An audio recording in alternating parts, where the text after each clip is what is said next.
So the number one question I always get when I meet people in Singapore is, how did you end up in Asia? Now, to answer that question, I have to go back to 2006. Yes, that tells you how old I am. I had just graduated from college. I was interning at a prestigious venture capital firm. They then hired me to be a marketing executive. So I'm on cloud nine. Incredible role, great team.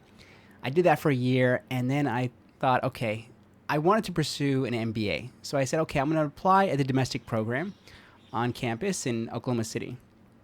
Now, I went in to meet the dean, and he said, Joe, I've looked at your background, I've looked at your portfolio, and so on, and I want you to consider the Great Wall Program.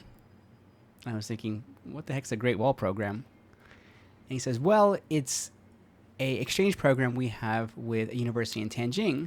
So you would then go to Tianjin to do your studies. So I thought about it, and you know what? I'd always wanted to go overseas, and I said, okay, screw it. I told him yes on the spot. He's like, you want to think about it? I said, no, I'm in. Without even knowing where Tianjin was, I said, yes, count me in. So I remember going back and telling my mother, because she had planned for me to go to the domestic program. I said, hey, Mom, I'm going to China in a couple months. She says, yeah, sure you are. Okay, have fun. And I don't think it really sunk in until I gave her the plane ticket and she saw it. She says, oh, you're really going to China? And I said, yeah, I'm going to do my MBA there.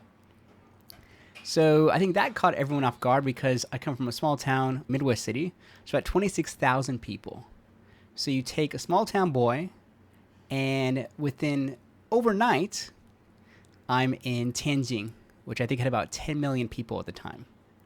So 26,000 to about 10 million people.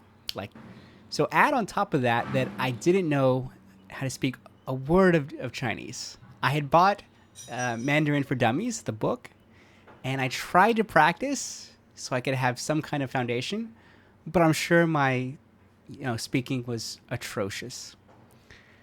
Because when I got there, no one could understand anything I was saying. English was not widely used as it is today. And it put us on the outskirts of Tianjin. So we weren't even in the city. We were way off at the very edge of town. That's where the campus was. So needless to say, getting basic things like, asking people for, groceries and things at the store, I had to do a lot of gesturing. So the first 6 months, I felt like a professional mime. I was like, do you have a towel? And they would just look at me like, who's this crazy white guy?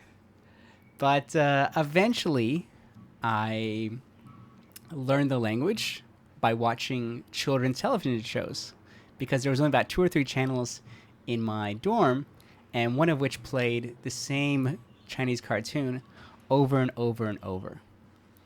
And so I watched that, and I started to pick up the basic foundations.